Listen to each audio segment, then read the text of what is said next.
I teach people how to explore the overlap of engagement when it comes to fighting and shooting.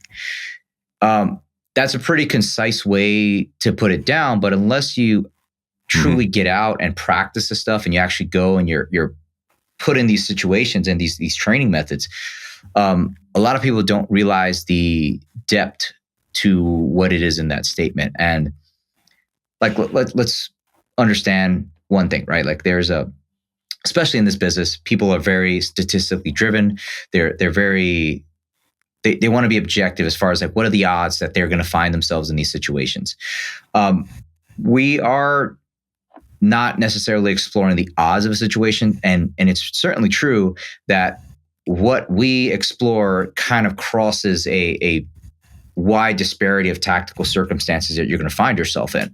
Because unlike the shooting world, who only explores the situations where with lethal force, what we do is we equip people that have tools for the ambiguity that it comes with some type of violent encounter. And a lot of times those encounters can escalate and become weapons-based fighting and escalate to becoming lethal encounters. So there's certainly a lot of odds and a lot of a wide myriad of circumstances that this stuff applies to.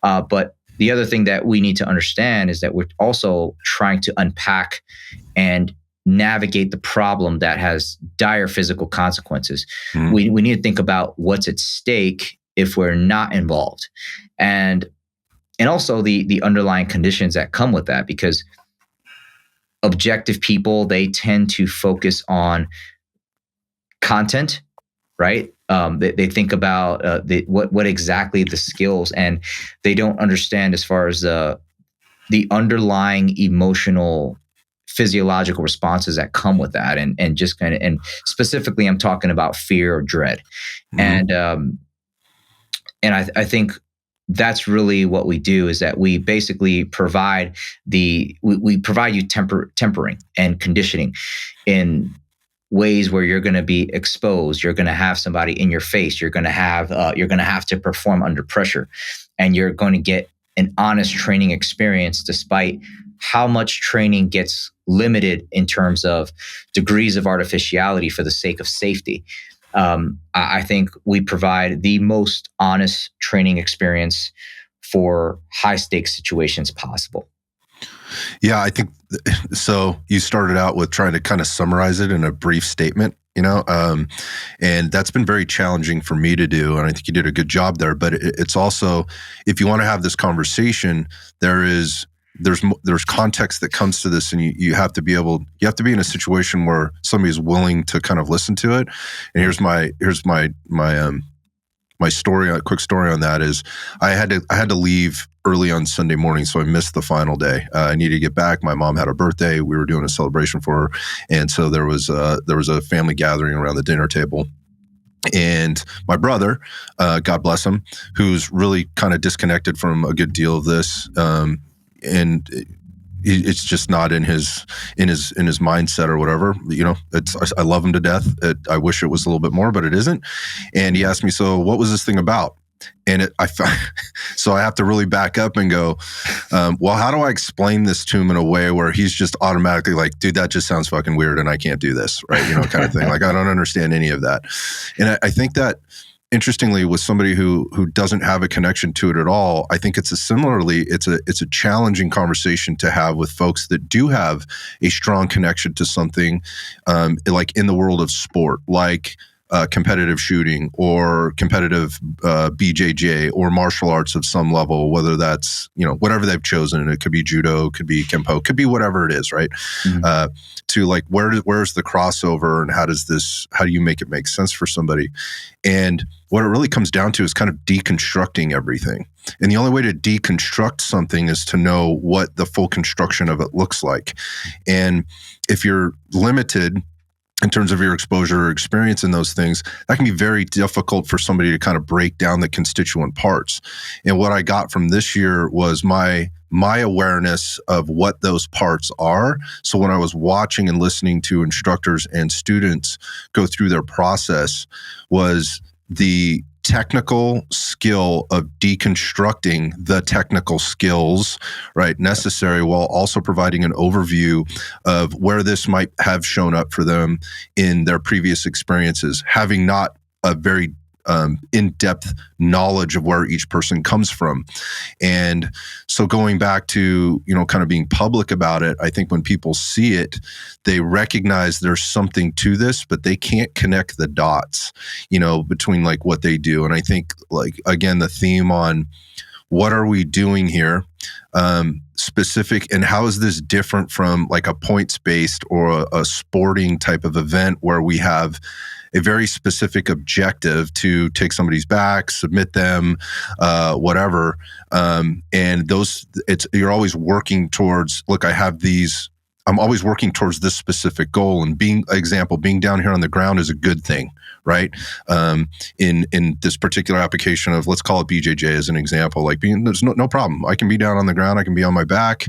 I'm probably going to prefer to be on the ground to apply the skills of jujitsu versus that's not necessarily where I want to be when weapons get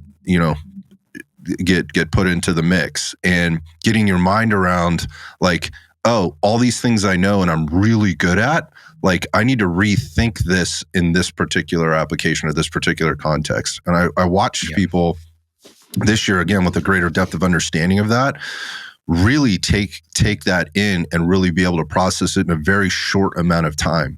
And that might have been happening last year, but in this year for me, I think it was about me listening to the instruction at a little bit of a different level and then observing how the people were responding to it. And I think it's credit to the level of instructor that is there and all the exposures that they've had to a multitude of students coming from a multitude of backgrounds.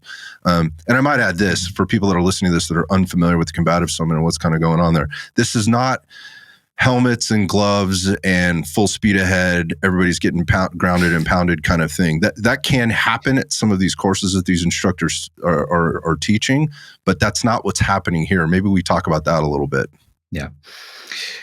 Yeah, that's always interesting. I mean, it kind of, we had a 50-year-old woman there with her arm casted, training all weekend, putting in work. So, there is nothing stopping people from coming in here and having a good time and learning a whole lot of really incredible things, and things they may have not even looked at, like things that they may have not even, from positions they may not even thought were possible, and could be. And I say that because that is a standard model in terms of how people view any type of tactical situation.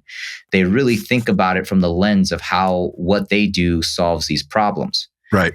And it's incredible, like how much I had to learn to realize how little I need, and also how much I really needed from other single parts in order to kind of circle things back and bring it into the main game that I actually want to be at, which is, I think, self-explanatory, which is like my first option is that I want to be able to control people from the furthest range possible. So it's way better for me to just tell somebody, hey, stay away, or hey, put your hands behind your back, however that means, right? If I can just use that with no force, where I could just use my voice as a means of control, then yeah, that's going to be very, very useful, right? That's kind of like where everybody really wants to be. I think even your standard BJJ guy would rather have it to where they can just tell people kind of to get into these positions where they can control them, as opposed to like really fighting for those.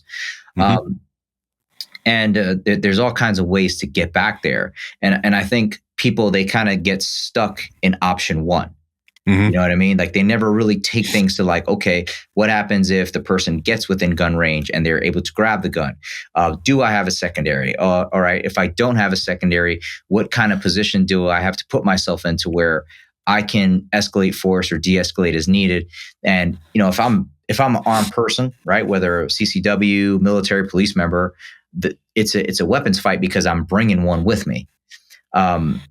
So yeah, I think there's nothing that stops people from coming and understanding and learning how to unpack that thing in a safe manner. Like it's not a it's not a coliseum. It's a laboratory, right? Laboratory, and people are able to walk away with ways to that they get their own bullshit filter as far as like what works and what doesn't.